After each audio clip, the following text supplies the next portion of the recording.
Hello students, welcome to my YouTube channel teach to learn. तो आज हम इस चैप्टर के पार्ट 4 को डिस्कस करेंगे, डाइवर्सिटी इन लिविंग बर्ड, जो कि हमारे क्लास 6 का सेकंड चैप्टर है। अगर आपने अभी तक इस चैप्टर की प्रीवियस वीडियोस नहीं देखी हैं तो डिस्क्रिप्शन में दिए गए लिंक से आप उन्हें देख सकते हैं। और जो भी स्टूडेंट्स इस चैनल पर नए आए हैं उनको मैं बता देना चाहती हूँ कि हमने 6th से लेकर 10th तक की जो न्यू एनसीईआरटी साइंस है उसके सभी चैप्टर्स को इस चैनल पर कंप्लीट करने की एक सीरीज स्टार्ट करी है।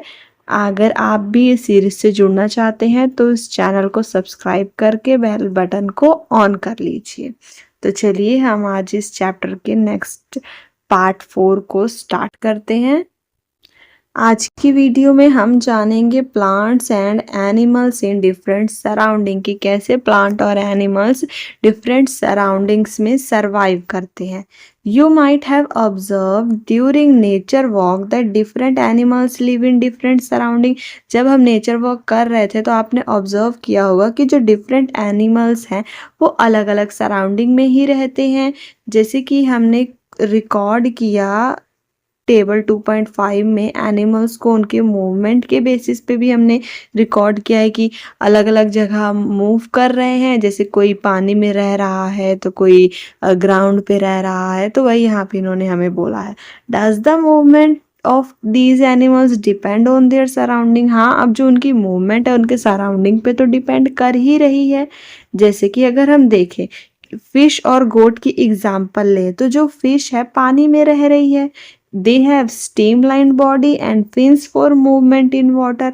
अब जो फिश है उसकी मूवमेंट उसके सराउंडिंग पे डिपेंड कर रही है ना, कि वो पानी में रहती है और इन फिन्स की मदद से पानी में मूव करती है। But on the other hand अगर हम गोट को देखें तो ये ग्रासी एरिया में रहती है और अपने लेग्स की मदद से मूव कर रही है।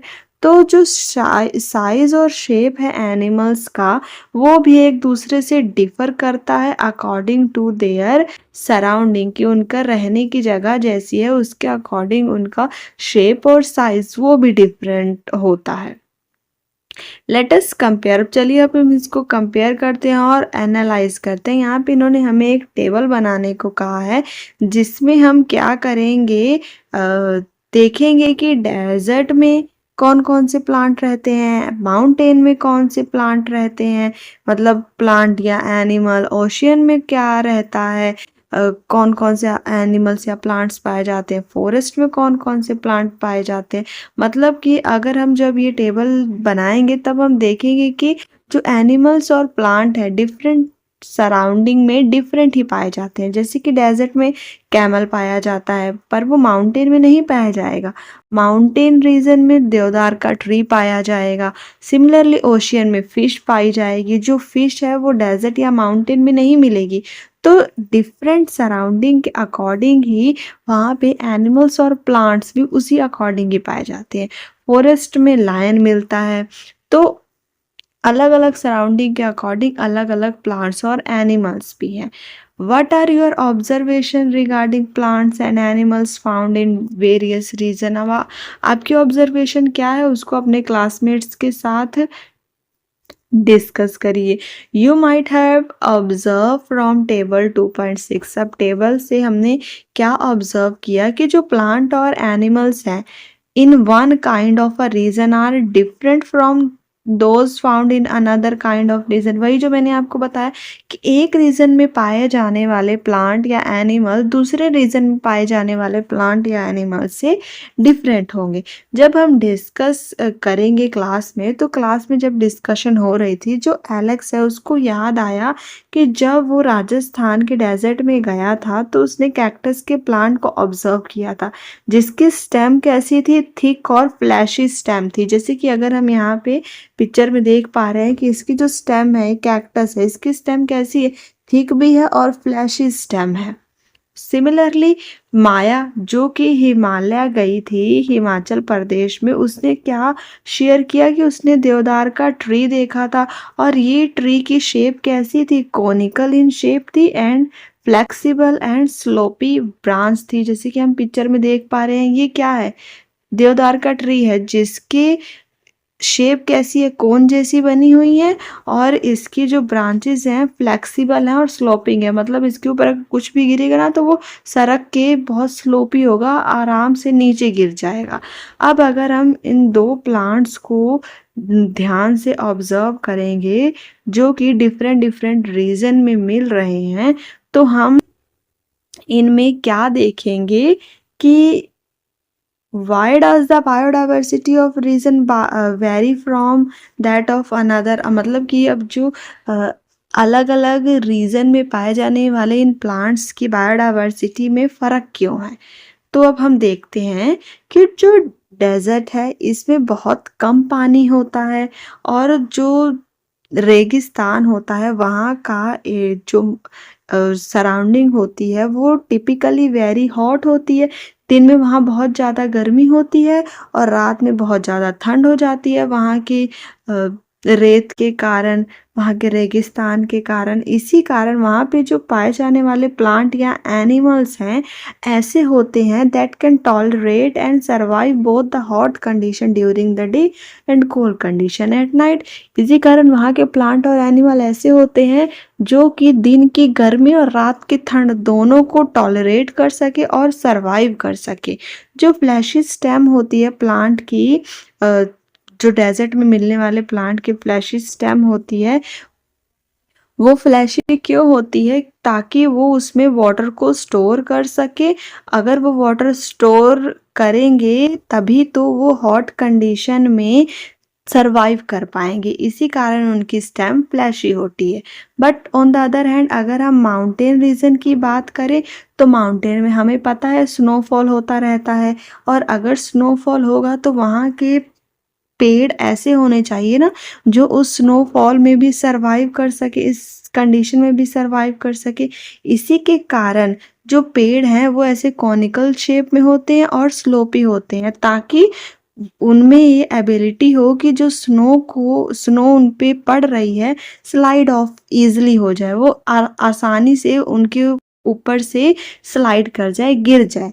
वही इन्होंने बोला है जो conical shape and sloppy branch of deodar tree enable them to do so easily. ये उनकी हेल्प करती है कॉनिकल शेप और स्लोपी ब्रांच, ताकि जो भी उन पे गिर रही स्नो, गिरने वाली स्नो है, बर्फ है, उसको आसानी से उसके ऊपर से गिरा सके। You must have understood by now, अब आपको समझ आ गया होगा कि that the biodiversity varies from region to region because of diverse condition, कि अलग अलग रीजन की बायोडाइवर्सिटी अलग क्यों होती है, क्योंकि वहाँ की जो कंडीशन होती है, वहाँ का जो सराउंडिंग होता है उसके अकॉर्डिंग। नाउ नेक्स्ट हम देखते हैं image of a camel from hot desert of Rajasthan and the camel from the cold desert of Ladakh। यहाँ पे हमें तो इमेज दिखाई गई है जिसमें फर्स्ट इमेज में राजस्थान के हॉट डेजर्ट का कैमल हमें दिखाया गया है और सेकंड इमेज में लद्दाख के कोल्ड डेजर्ट का कैमल हमें दिखाई दिया गया है। What are the difference you observe between them, आप इन दोनों फिगर में क्या डिफरेंस ऑब्जर्व कर पा रहे हैं। What advantages do these differences provide to these camels, अब जो डिफरेंस यहाँ पे हमें इन्होंने दिखाए हैं आखिर उस डिफरेंस का इन दोनों जगहों के कैमल को क्या फायदा होता है। तो देखिए सबसे पहले हमें डिफरेंस क्या दिख रहा है हॉट डेजर्ट के कैमल में, कि उसके पैर जो हैं लंबे हैं और उसके हूव्स जो हैं ये क्या हैं, चौड़े हैं। और जो एलेक्स ने बताया कि उसकी ग्रैंड मदर ने उसको बताया था कि यहाँ पे राजस्थान के कैमल के पैर लंबे और हूव्स चौड़े होने का फ़ायदा क्या है, कि जब उसके पैर लंबे रहते हैं तो वो उसको इस रेत की तपन से बचाते हैं और उसके ये जो वाइड हूव्स हैं कैमल की मदद करते हैं इस सैंडी डेजर्ट में ट्रैवल करने के लिए, मतलब चलने के लिए, ताकि वो इस रेत में उसके पैर धंस ना जाएं। उस चीज़ से बचाने के लिए उसके जो हूव्स होते हैं वो इतने चौड़े होते हैं। बाकी और दूसरी तरफ अगर हम देखें तो जो कोल्ड डेजर्ट का कैमल है उसके पैरों की हाइट और जो उसके हूव्स हैं वो छोटे हैं कंपैरेटिवली हॉट डेजर्ट के कैमल के अकॉर्डिंग। तो इसके पैर छोटे इसलिए हैं ताकि ये माउंटेन रीजन में इजीली वॉक कर सके। मतलब कि अगर उसको बर्फ वाले इलाके में चलना है तो उसके पैर छोटे होंगे तब उसका फायदा होगा, अगर उसको रेतीले इलाके में चलना है तो उसके पैर लंबे और होंठ चौड़े होंगे तब कैमल का फायदा है। तो ये दो डिफरेंस हमें जो कैमल में देखने को मिले, ये क्यों है? ताकि ये अपने अपने एरिया में अच्छे से एडजस्ट हो सके, अच्छे से वहाँ रह सके। और हमें इन दोनों फिगर में क्या डिफरेंस देखने को मिल रहा है कि इसके जो ये हम्प्स हैं, यहाँ पे सिर्फ एक ही हम्प है, बट जो कोल्ड डेजर्ट वाला है कैमल उसके दो हम्प है। तो अब आखिर इसका रीजन क्या है? In desert food is not easily available. अब रेतीले इलाके में खाना आसानी से नहीं मिलता, तो इसीलिए कैमल क्या करते हैं, अपने हम्प्स में अपना फूड स्टोर कर लेते हैं। जो हॉट डेजर्ट वाले कैमल हैं उसमें सिर्फ एक ही हम्प होता है, each that help them to survive during the scarcity of food. और जो उनकी मदद करता है जब फूड अवेलेबल नहीं रहता, तो वो उसी हम्प में स्टोर किए गए फूड को यूज़ करते हैं और जिंदा रहते हैं, सरवाइव करते हैं। But on the other hand जो कैमल कोल्ड डेजर्ट में पाए जाते हैं उनके दो हम्प होते हैं। ये दो hump shrink in late winter because there is not much food available in the cold desert and they have to use food stored in their humps during that time। मतलब कि उसमें भी वो अपना खाना स्टोर करते हैं और जब लेट समर होती है तब ये हम्प उसका श्रिंक कर जाते हैं, क्योंकि उस टाइम कोल्ड डेजर्ट में ज़्यादा खाना अवेलेबल नहीं होता। और ये भी अपने हम्प में फूड स्टोर करते हैं और उसको जब ज़रूरत होती है तो उस टाइम पे यूज़ करते हैं। Moreover they grow long hair from head to neck which help them to survive the cold winter of Ladakh. अब यहाँ पे फिगर में अगर हम देखें तो क्या है, इसके कितने बड़े बड़े ऐसे बाल भी हैं। तो ये बड़े बड़े बाल क्यों हैं? ताकि ये इसको लद्दाख की ठंड से बचा सके। What are the other features can help camel to survive in the desert? मतलब कि अब और कौन कौन से फीचर्स हैं जो कैमल की हेल्प करते हैं डेजर्ट में रहने के लिए। तो एक स्टूडेंट बताता है अपने ऑब्जर्वेशन जो उसने वहाँ जाकर ऑब्जर्व किया, तो वो शेयर करता है क्लास में। काशी जो राजस्थान से है बोलता है कि camel excrete small amount of urine, मतलब कि वो यूरिन भी बहुत थोड़ी अमाउंट में करते हैं और जो उनका डंग होता है वो भी बहुत ड्राई होता है। And they do not sweat, और वो पसीना भी नहीं बहाते हैं। तो इसका मतलब हम क्या देख पा रहे हैं कि जो रेगिस्तान वाले इलाके में कैमल रह रहे हैं कि वो जो अपने शरीर से पानी है बहुत कम लूज कर रहे हैं। They can survive from many days. यही रीज़न है कि वो काफ़ी दिन बिना पानी के सर्वाइव कर पाते हैं, क्योंकि वो अपनी बॉडी से एक्स्ट्रा वाटर रिलीज ही नहीं करते हैं। अब माया है जो talk about seeing plant with beautiful bright flowers, rhododendrons in Shola forest of Nilgiris. जो माया है वो रोडोडेंड्रॉन्स के बारे में बताती है जो कहाँ मिलते हैं, नीलगिरी के शोला फॉरेस्ट में। यहाँ पे जो रोडोडेंड्रॉन्स हैं उनकी हाइट छोटी है and have smaller leaves to survive through the heavy winds on mountain top. अब ये पहाड़ पे पाए जाते हैं तो इनकी हाइट क्या है, छोटी है, और इनके जो पत्ते हैं वो भी छोटे होते हैं, क्योंकि यहाँ पर जो हवा है बहुत ज़्यादा तेज चल रही होती है। पहाड़ी इलाके में अगर आप वैसे भी जाकर देखें तो कितनी तेज तेज वहाँ पे हवा चल रही होती है। तो वहाँ पे सरवाइव करने के लिए जो रोडोडेंड्रॉन्स है इसके पत्ते छोटे और ये पेड़ खुद भी छोटा होता है। हाउएवर जो पैमा है जो क्या है सिक्किम की है, वो बताती है कि उसने भी रोडोडेंड्रॉन्स अपने पास के माउंटेन में देखा है, पर वहाँ पे सिक्किम में जो रोडोडेंड्रॉन्स है उसकी हाइट क्या है, टॉलर है। So even plants such as rhododendrons में exit different features in different region to survive the condition of those region. अब यहाँ पे हमें क्या देखने को मिला कि यही रोडोडेंड्रॉन्स ही है। जब वो नीलगिरी के पहाड़ों में है तब उसकी हाइट क्या है, शॉर्ट है, but on the other hand अगर वो सिक्किम में है तो वहाँ पे उसकी हाइट क्या हो गई है, टॉल हो गई है। तो फिर सिचुएशन के अकॉर्डिंग, रीजन की कंडीशन के अकॉर्डिंग ये अपने फीचर्स बदल लेते हैं। Sagar tells his classmate that he went to the Andaman and Nicobar island with his parents. वो अपने पेरेंट्स के साथ अंडमान और निकोबार गया था, अंडमान एंड निकोबार आइलैंड गया था फॉर अ स्पेशल इवेंट, किसी इवेंट के लिए।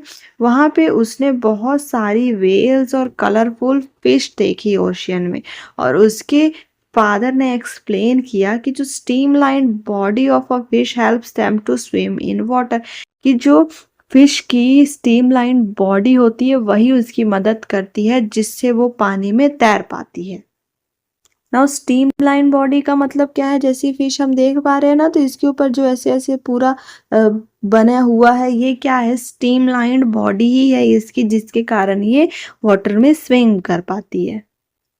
We have learned that the plants and animals living in a particular region have special feature that make them fit to survive there. अब हमने देखा कि चाहे वो रोडोडेंड्रॉन्स प्लांट ही है, डिफरेंट डिफरेंट रीजन में वो एक अपना स्पेशल फीचर रखता है जिससे वो उस एरिया में फिट हो सके और सरवाइव कर सके। तो ये जो स्पेशल फीचर है that enables plant and animal to survive in a particular region, इसे ही हम क्या बोलते हैं, अडेप्टेशन बोलते हैं। और ये बहुत ही इंपॉर्टेंट है, आपको याद होना चाहिए। जैसे कि रोडोडेंड्रॉन्स ने सिक्किम में टॉल हो गया बट नीलगिरी में वो शॉर्ट हो गया। सिमिलरली जो एनिमल में अगर हम फिश को देखें तो उसकी क्या होती है, स्ट्रीमलाइन बॉडी होती है। तो ये जो पर्टिकुलर कुछ फीचर्स हैं जिसके कारण वो प्लांट या एनिमल किसी पर्टिकुलर रीजन में सरवाइव कर रहा है, उस चीज को हम क्या बोलते हैं, अडेप्टेशन बोलते हैं। द शेप ऑफ द देवदार ट्री एंड द हाइट, वही यहाँ पे बोला कि देवदार ट्री का शेप क्या था, ऐसे कॉनिकल शेप था। या फिर height of a rhododendrons are adaptation that enables them to survive in the mountainous region, जिससे के कारण वो उस रीजन में सरवाइव कर पा रहे हैं। The place where plants and animals live is called their habitat, और जिस प्लेस पे एनिमल्स या प्लांट्स रह रहे हैं वो उनका हैबिटेट हो गया। जैसे कि जो सी टर्टल है उसका हैबिटेट क्या हो गया, सी या ओशियन, क्योंकि जो कछुआ है वो सी या ओशियन में रह रहा है। सिमिलरली जो कैमल है उसका हैबिटेट क्या होगा, अगर वो हॉट डेजर्ट वाला कैमल है तो हॉट डेजर्ट में रहना उसका हैबिटेट है, अगर कोल्ड डेजर्ट वाला है तो कोल्ड डेजर्ट उसका हैबिटेट है। जो रोडोडेंड्रॉन्स है उसका हैबिटेट क्या है कि वो माउंटेन रीजन में पाया जाता है। Plants and the habitat of plants and animals provides them food, water, air, shelter and other needs for their survival. अब जो जहाँ रह रहा है उसका हैबिटेट ही तो उसको फूड प्रोवाइड करेगा, वाटर, हवा, रहने की जगह, और जो भी उसको सर्वाइवल के लिए चाहिए वो सारी चीज़ें प्लांट्स और एनिमल्स का हैबिटेट ही उन्हें प्रोवाइड करता है। Many types of plant and animals में शेयर सेम हैबिटेट, जैसे कि अगर हम मान लें कि एक जंगल है, उसमें उसी में क्या है, रैट भी रह रही है, लायन भी रह रहा है, और बाकी एनिमल्स भी रह रहे हैं, खरगोश, चीता, सब क्या है, वो क्या शेयर कर रहे हैं, सेम हैबिटेट शेयर कर रहे हैं क्योंकि वो सेम ही जंगल में रह रहे हैं। तो जो हैबिटेट है plays an important role in shaping the biodiversity of region. Habitat जो है बायोडाइवर्सिटी किसी रीजन की बनाने के लिए एक बहुत ही इम्पॉर्टेंट रोल प्ले करता है। नेक्स्ट हम साइंटिस्ट के बारे में पढ़ते हैं, सलीम अली। ये जो सलीम अली थे क्या थे, travelled across India's to observe diversity in birds की डिफरेंट डिफरेंट डाइवर्सिटी के बारे में पढ़ने के लिए इन्होंने इंडिया में हर जगह ट्रैवल किया, और उसके बाद एक बर्ड की लिस्ट बनाई और डॉक्यूमेंट बनाया जो इन्होंने ट्रैवल के दौरान नोटिस किया। He recorded the region with high diversity of bird and took measure to conserve these regions, और उन्होंने कुछ रीजन रिकॉर्ड करे जहाँ पे बर्ड्स की काफ़ी डाइवर्सिटी पाई जाती थी और उसको कंजर्व करने के लिए कुछ कदम उठाए। Keoladeo national park in Bharatpur Rajasthan and Ranganathittu bird sanctuary in मध्य Mandya Karnataka are examples of region he preserve, मतलब कि ये कुछ रीजन है जहाँ पे इन्होंने बर्ड्स की डाइवर्सिटी को प्रिजर्व किया। He wrote a landmark series of 10 books on bird of the Indian subcontinent, इन्होंने बर्ड्स के ऊपर 10 बुक्स भी लिखी। He is referred to as bird man of India, और इन्हें ही इंडिया का बर्ड मैन भी कहा जाता है। ही वॉज अवॉर्डेड, और इन्हें पद्म विभूषण से 1976 में पुरस्कृत भी किया गया था। What are the different ways in which you can group plants and animals based on their habitat? One way is to group them into those that live on land and that live on water. अब यहाँ पे इन्होंने हमसे पूछा है कि ऐसे कौन से तरीके हैं जिससे हम प्लांट और एनिमल्स को उनके हैबिटेट, मतलब कि जहाँ वो रहते हैं उसके अकॉर्डिंग हम क्लासीफाई कर सकते हैं। तो एक तरीका तो ये है कि हम उनको क्लासीफाई कर दें कि कुछ एनिमल्स या प्लांट जो लैंड पे रहते हैं और कुछ एनिमल्स या प्लांट जो वाटर में रहते हैं। तो जो ऐसे प्लांट या एनिमल्स हैं जो कि लैंड पे रहते हैं उनको हम बोलते हैं टेरेस्ट्रियल हैबिटेट। जैसे कि टेरेस्ट्रियल हैबिटेट के एग्जाम्पल क्या हो जाएगा, forest, desert, grassland and mountain. अब जो प्लांट या एनिमल लैंड पे रह रहे हैं तो लैंड में क्या क्या आ जाएगा, फॉरेस्ट आ जाएगा, डेजर्ट आ जाएगा, ग्रासलैंड आ जाएगा, माउंटेन आ जाएगा। तो इन जगहों पे रहने वाले जो भी प्लांट या एनिमल होंगे उनको हम बोलते हैं terrestrial habitat. The plant and animal, अब जो प्लांट या एनिमल वाटर में रह रहे हैं उनको हम क्या बोलेंगे, एक्वेटिक हैबिटेट। एक्वेटिक हैबिटेट में क्या आ जाएगा, पॉन्ड्स, लेक्स, रिवर, मतलब समुद्र, यही पॉन्ड, ये सारी चीजें आ जाएंगी एक्वेटिक में। अब कुछ एनिमल्स हैं जैसे कि फ्रॉग है जो वाटर और लैंड दोनों पे रहता है, तो उनको हम क्या बोलते हैं, amphibians. What would happen if the habitat of a plant or an animal is damaged? क्या हो अगर हैबिटेट किसी प्लांट या एनिमल का डैमेज हो जाए। What would happen if a goat does not get grass to eat? Can a fish survive without water? अगर किसी भी प्लांट या एनिमल का हैबिटेट डैमेज हो जाएगा तो फिर वो वहाँ पे रह ही नहीं पाएगा। जैसे कि अगर गोट को खाने के लिए ग्रास ही नहीं मिलेगी तो वो सर्वाइव ही नहीं कर पाएगी। सिमिलरली अगर फिश का हैबिटेट वाटर है, अगर उसको वाटर ही नहीं मिलेगा तो वो भी सर्वाइव नहीं कर पाएगी। इसीलिए किसी भी प्लांट या एनिमल का हैबिटेट डैमेज करने से पहले हमें बहुत बार सोचना चाहिए। जैसे कि अगर हम जो कहते हैं कि हाँ जंगल काट दो रहने के लिए या फिर कुछ भी कर दो, तो वो क्या कर रहे हैं, हम प्लांट्स या एनिमल्स का हैबिटेट है तो डैमेज कर रहे हैं। तो जिससे के कारण उसका रिजल्ट क्या होता है कि बहुत सारे एनिमल्स अपने घर से बेघर हो जाते हैं, वो सरवाइव फिर नहीं कर पाते हैं।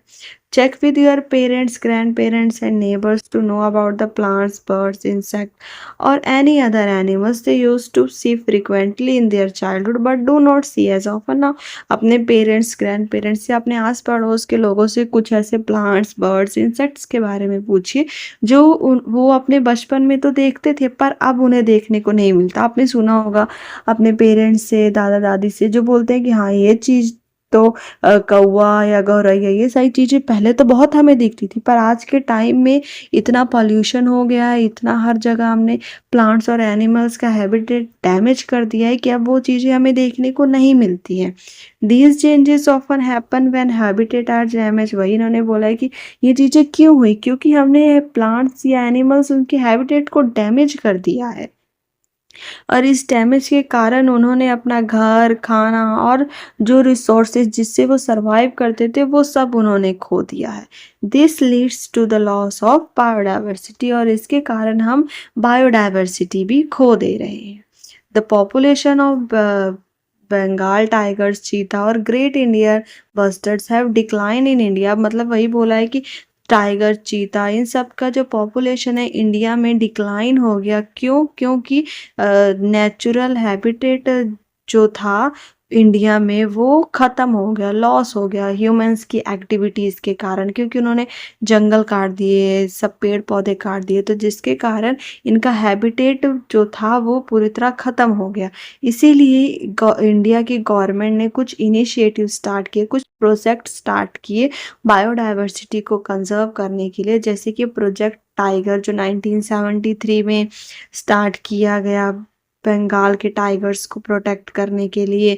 चीता रीइंट्रोडक्शन प्रोजेक्ट 2022 में स्टार्ट किया गया चीता की पॉपुलेशन को रिस्टोर करने के लिए। Similarly habitats of great Indian bustards have been declared as protected area in the state of Gujarat, Rajasthan and Maharashtra. इस तरह के कुछ एरियाज को प्रोटेक्ट मतलब इनके ये एरियाज को प्रोटेक्टेड घोषित किया गया ताकि ग्रेट इंडियन बस्टर्ड्स के हैबिटेट को प्रिजर्व किया जा सके। ट्रेडिशनली प्रोटेक्टेड फॉरेस्ट मतलब कि अब कुछ ऐसे प्रोटेक्टेड फॉरेस्ट हैं जिनको क्या बोला जाता है, सेक्रेड ग्रोव्स। ये क्या है, अनडिस्टर्ब्ड पैच ऑफ फॉरेस्ट है, मतलब ऐसे फॉरेस्ट है जहाँ पे किसी को भी ना शिकार करना अलाउड है, ना पेड़ पौधे काटना अलाउड है। और इनका साइज वेरी करता है फ्रॉम स्मॉल टू लार्ज, मतलब कि जैसे जैसे फॉरेस्ट जैसे जैसे एरिया लोगों ने प्रोटेक्ट कर रखे हैं तो वो उनका साइज उस अकॉर्डिंग वेरी करता है। कोई किसी ने ज़्यादा एरिया प्रोटेक्ट करके रखा है तो किसी ने कम एरिया प्रोटेक्ट करके रखा है। जो ये क्या है, इंडिया के हर जगह पे पाया जाता है। They are homes to different kinds of plant. ये क्या है, अलग अलग प्लांट अलग अलग एनिमल्स का घर है और इसमें काफ़ी तरह के मेडिसिनल प्लांट्स भी पाए जाते हैं। इसको प्रोटेक्ट किया जाता है लोकल कम्युनिटी के द्वारा और इसमें किसी को भी अलाउ नहीं किया जाता कि वो जाके एनिमल्स को हार्म करे या फिर ट्रीज को काटे। This way sacred groups are community protect. इसका मतलब क्या है, इस तरह जो सेक्रेड ग्रुप्स हैं उसको कम्युनिटी द्वारा प्रोटेक्ट किया जाता है। ट्रेजर्स ऑफ बायोडाइवर्सिटी, असल में ये क्या है, बायोडाइवर्सिटी का एक खजाना ही है जिसके कारण ताकि बायोडाइवर्सिटी हमारी कंजर्व रहे, इसीलिए ऐसे कुछ एरियाज हैं जिनको प्रोटेक्ट किया जाता है, कुछ फॉरेस्ट हैं जिनको प्रोटेक्ट किया जाता है। ये किसकी पिक्चर है, वेस्टर्न घाट के सेक्रेड ग्रोव का हमें पिक्चर दिखाई गई है। We must protect biodiversity to ensure our plant is full of life, helping plant and animals to survive and thrive। हमें भी बायोडाइवर्सिटी को प्रोटेक्ट करना चाहिए ताकि जो हम ये इंश्योर कर सके कि प्लांट्स को पूरी तरह उनकी लाइफ मिल सके ताकि वो कंजर्व रह सके और प्लांट्स और एनिमल्स को सरवाइव जीने के लिए और फलने फूलने के लिए हमें बायोडाइवर्सिटी को प्रोटेक्ट करना चाहिए। तो चलिए जल्दी से हम इस चैप्टर की समरी को डिस्कस कर लेते हैं। हमने क्या देखा कि वी आर सराउंडेड बाय, हम लार्ज वैरायटी ऑफ प्लांट्स और एनिमल्स से घिरे हुए हैं और इसी वैरायटी को जो प्लांट्स और एनिमल्स की जो वैरायटी है ये क्या है, बायोडाइवर्सिटी का एक पार्ट है।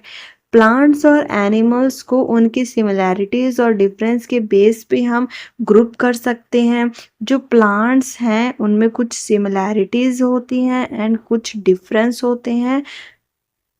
उनके कौन कौन से फीचर्स के अकॉर्डिंग, उनके रूट्स के अकॉर्डिंग, स्टेम के, leaves, flowers and so on, इनके अकॉर्डिंग प्लांट्स में कुछ सिमिलैरिटीज और कुछ डिफरेंस पाए जाते हैं। अब जो मेथड है जिससे हम चीज़ों को मतलब थिंग्स को ग्रुप करते हैं, उनके कॉमन फीचर को लेके उसे हम क्या बोलते हैं, ग्रुपिंग बोलते हैं। Plants can be group, plants को कैसे कैसे हम ग्रुप कर सकते हैं, उनके जैसे प्लांट्स को हमने कैसे कैसे कैटेगराइज किया था, हर्ब्स के बेसिस पे, श्रब्स हैं कुछ प्लांट्स, कुछ ट्रीज हैं और ये उनकी हाइट, टाइप ऑफ स्टेम और ब्रांचिंग पैटर्न के अकॉर्डिंग हमने उनको ग्रुप किया था। प्लांट्स को और कैसे हमने ग्रुप किया था, डाइकोटिलेडन्स एंड मोनोकोटिलेडन्स, उनके सीड्स के बेसिस पे भी हमने उनको कैटेगराइज किया था। जो सीड्स दो हो जाते हैं उनको डाइकोट बोलेंगे और जो सिंगल सीड ही रहते हैं उसको क्या बोलते हैं, हम मोनोकोट बोलते हैं। Monocot generally exhibit parallel venation in their leaves and possess fibrous root. अब देखो, जो मोनोकोट है हमने पढ़ा था ना कि मोनोकोट के क्या है, पैरेलल वेनिएशन होती है उनकी लीव्स में और फाइब्रस रूट होती हैं। While on the other hand जो डाइकोट था उसकी रेटिकुलेट वेनिएशन थी और उसकी टैप रूट थी। Animals have different types of movement that can be basis for their grouping। अब एनिमल्स की ग्रुपिंग हमने उनके मूवमेंट के अकॉर्डिंग करी थी। Biodiversity of different region vary because of distinct environment condition. अब डिफरेंट रीजन की बायोडाइवर्सिटी अलग क्यों थी, वेरी क्यों कर रही थी, because of distinct environmental condition, क्योंकि अलग अलग जगह की इन्वायरमेंट की कंडीशन के अकॉर्डिंग उस रीजन की बायोडाइवर्सिटी वेरी कर रही थी। अब जो स्पेशल फीचर किसी प्लांट और एनिमल को सरवाइव करने के लिए चाहिए किसी पर्टिकुलर रीजन में, उसे हमने क्या कहा था, अडेप्टेशन। और वो जगह जहाँ पे प्लांट और एनिमल रह रहे थे उसको हमने क्या बोला था, हैबिटेट। हैबिटेट के बेस पे ही एनिमल्स और प्लांट्स को हमने टेरेस्ट्रियल और एक्वेटिक के ग्रुप में डिवाइड किया। टेरेस्ट्रियल वो जो लैंड में रहते हैं और एक्वेटिक वो जो वाटर में रहते हैं। Due to damage of their habitat, plants और एनिमल्स की हैबिटेट के डैमेज के कारण ही इन्होंने अपना घर, खाना और बाकी चीज जो इन्हें रहने के लिए चाहिए, सरवाइव करने के लिए चाहिए, ये इन्होंने खो दिया। और जिसका रिजल्ट क्या हुआ कि हमने बायोडाइवर्सिटी भी खो दी। वी मस्ट प्रोटेक्ट बायोडाइवर्सिटी, हमें बायोडाइवर्सिटी को प्रोटेक्ट करना चाहिए ताकि जो प्लांट हैं वो पूरे सरवाइव कर सके। और हमें एनिमल्स और प्लांट्स की हेल्प करनी चाहिए बायोडाइवर्सिटी को प्रोटेक्ट करके, ताकि एनिमल्स और प्लांट्स सरवाइव कर सके और फल फूल सके। तो ये था हमारा पूरा सेकंड चैप्टर क्लास 6 की एनसीईआरटी साइंस का। यहाँ पे हमारा चैप्टर पूरा फिनिश होता है। अगर आप सब चाहते हैं तो मैं इस चैप्टर के क्वेश्चन और आंसर को भी करवा दूंगी, पर अगर आप सब चाहते हैं कि मैं इसके क्वेश्चन और आंसर को भी करवाऊं तो आप कमेंट बॉक्स में कमेंट करके मुझे ज़रूर बताएं, तो फिर मैं इसके क्वेश्चन और आंसर्स को भी एक वीडियो बना दूंगी, उसमें हम इसको डिस्कस कर लेंगे। वीडियो पसंद आई हो तो वीडियो को अपने फ्रेंड्स के साथ शेयर करें, इसको लाइक करें और चैनल को सब्सक्राइब करना ना भूलें। Thanks for watching.